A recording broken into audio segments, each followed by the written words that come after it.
Alright guys, what's going on? Welcome in. So look, we did it, okay? We did it, we weathered the storm, changes are coming. So let's not waste any time, let's hop right into the top 5 coaches that the New York Jets need to interview immediately. Not next month, not next week, right now. Let's dive in. First coach on the list, no surprise at all. Okay, my number 1 coaching candidate for the last 3 seasons, Matt Campbell, head coach, Iowa State. Who is Matt Campbell? What does he bring to a program or an NFL franchise in this case?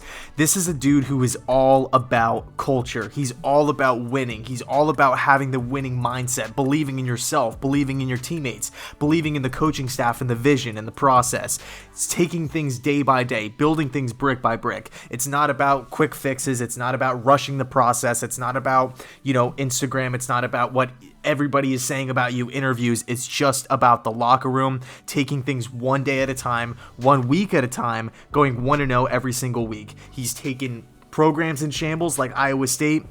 Even go back, before, at his first gig, Toledo, turned those programs around, worked extremely well, did extremely well in recruiting, and completely reshaped those programs, okay, especially Iowa State, a team that won, I believe, 3 games before he took over, a team that just rocked Oregon yesterday on national TV in the Fiesta Bowl. Iowa State is not getting the same level of recruits that Oklahoma does, that Texas does, that Oklahoma State does.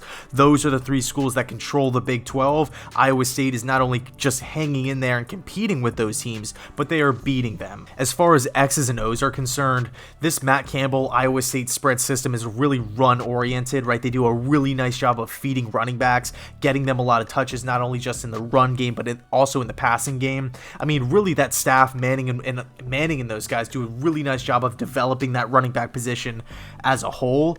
As far as the passing game is concerned, you see a lot of 2 tight end looks, and even in some cases 13 personnel, which is totally fun to watch.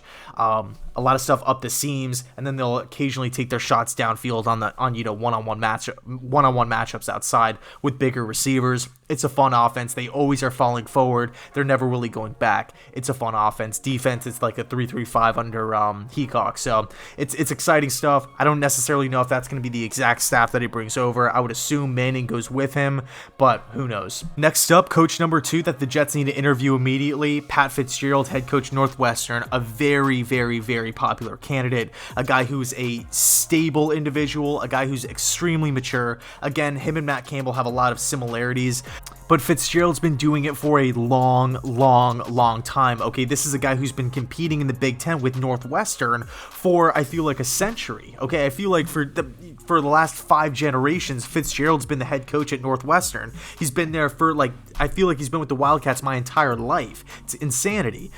I mean, to consistently compete against teams like Michigan, Ohio State, Penn State, Wisconsin, Minnesota's on the come up, okay? Rutgers is on the come up. This is a team right now that doesn't have the best recruits. Okay, it's not a shot at them. It's just a fact of the matter. They're not controlling recruiting. For Pat Fitzgerald to really preach toughness, preach accountability, preach stability, and for the players to go out there and actually execute it, it's unbelievable. Pat Fitzgerald's been linked to NFL teams for quite some time now. A lot of teams want him, right? Obviously, there's been rumors with the New York Jets. A couple of seasons ago, there was a big rumor with Green Bay. There's been a lot of buzz, possibly the Chicago Bears, but I feel like Nagy's going to be retained. There's a lot of teams out there that are pretty much begging for Fitzgerald to come out of Northwestern. It's going to take a lot. He's an Illinois guy, so we'll see what happens moving forward, but that does not mean that the Jets should not try. Pick up the phone, get Fitzgerald on the line, and get this dude in for an interview. That's all it takes. Just one interview, get him in the building. Coach number 3, offensive coordinator of the Buffalo Bills, Brian Daboll. You're taking a look at a guy who's been around the league for forever. He's coached on so many different teams: the Chiefs, the Browns, the Dolphins, the Patriots, the college ranks, the Alabama Crimson Tide, and of course the Buffalo Bills. Actually, believe it or not, he was the quarterbacks coach of the Jets way back in the day. All right, so you're looking at what the Buffalo Bills offense has been really since Daboll arrived just a couple of seasons ago. I mean, this is a team that continuously takes steps in the right direction. They're continuously evolving, they're adapting over time, and they're beating their opponents. They're dominating the NFL today with their brand of football. Of course, we have to look at the overall development of Josh Allen. I mean, he's taken massive strides every single year. That's something that did not happen with Geno Smith. It did not happen with Bryce Petty. Obviously, not with Christian Hackenberg because he never had a single snap. Sam Darnold, same exact thing. He's actually regressed, okay? Josh Allen is going in the right direction while Darnold's going the opposite way. We need a guy that can come in, that can understand the quarterback position, that can put the pieces on offense in positions to have success. He's done that year after year after year in Buffalo. Again, he's spent a lot of time with winning organizations like the Patriots, like the Crimson Tide. He's done it at different levels, pro and college. And, I mean, you're taking a look at what the Buffalo Bills consistently do in the offseason. Draft picks, they all contribute. Dawson Knox, middle-round pick. Devin Singletary, middle-round pick. Gabe Davis, middle-round pick. Like, they always get production from their draft picks. Josh Allen, obviously. Zach Moss, same deal. Free agency. Josh Norman, huge pick today against the Miami Dolphins. Pretty much, iced that game. Cole Beasley coming in better than he's ever played before. John Brown, same deal. The Buffalo Bills have it figured out. The offensive system is brilliant. I love the play design. I question the play calling at some points, but all in all, I think Brian Daboll would be an excellent fit for the New York Jets. Coaching candidate number 4, Don Martindale. Okay, defensive coordinator, Baltimore Ravens. Martindale's a guy who definitely demands respect. Players absolutely love him. Okay, the defensive system, it continuously produces every single year. When do you see the Ravens defense just getting ran out of the building? Never. If they do, they make the necessary adjustments and move forward, and they get the things figured out. Whether it's a draft pick coming in, first round pick, second round pick, third round pick, what have you. If you're a defensive player getting picked by the Baltimore Ravens, chances are you're going to contribute. You're going to have a role. They get cast-offs from other teams, guys like Marcus Peters, Calais Campbell, guys that might, be at the tail end of their careers or they're not working out at a certain location. They get them in the building at Baltimore, and boom, all of a sudden they become great pieces on the defense. Obviously, we have the Joe Douglas connection as well from Douglas working in Baltimore. We have the CJ Mosley connection as well. If he would come in and obviously want to run the same defense, Mosley knows it through and through. Another thing to kind of keep your eye on, obviously, is not going to really play a big part in anything, but just something to note. Matt Judon's a free agent. The Jets can't get after the passer worth anything, so maybe that's a potential guy that we target down the line. But overall, Don Martindale, he would come in. The players would love him. He's kind of the anti-Adam Gase, a guy who players actually want to talk to, they want to play for, they want to be around and, practice with and go to war with. The Jets haven't had that in forever, okay, since Todd Bowles, back in 2017, 2017, Bowles last season. So I get it, the Rex Ryan thing, like Rex Ryan, former defensive coordinator for Baltimore, comes to the Jets with a USC quarterback, but I wouldn't really read too much into that. That's not why I'm putting Martindale on the list. I'm putting him on the list because this guy knows football. He knows how to adapt. He knows how to defend against today's NFL offenses where you can't hit the receivers and you can't hit the quarterbacks and there's flags being thrown every 2 seconds and everybody's throwing. He's the guy that knows how to defend that on a week-to-week basis, on a year-to-year basis, rather.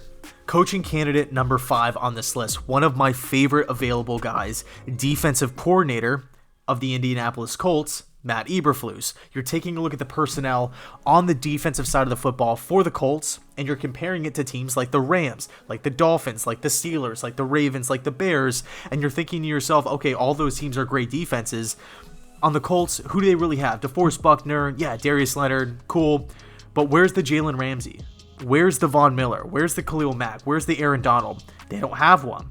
But yet they're still in the conversation. To me personally, they're a top 8 defense in this league. Crazy amounts of production. Guys are stepping up. Nobody talks about Kenny Moore. Nobody talks about Xavier Rhodes' bounce back season, okay?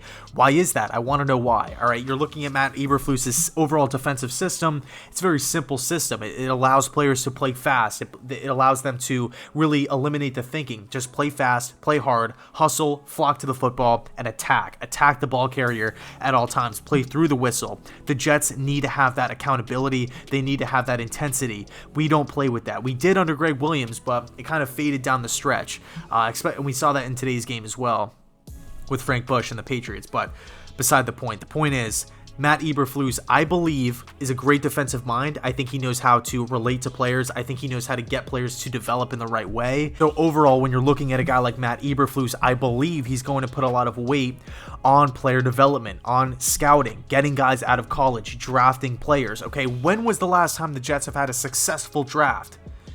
Think about all the quote-unquote draft busts that we've had.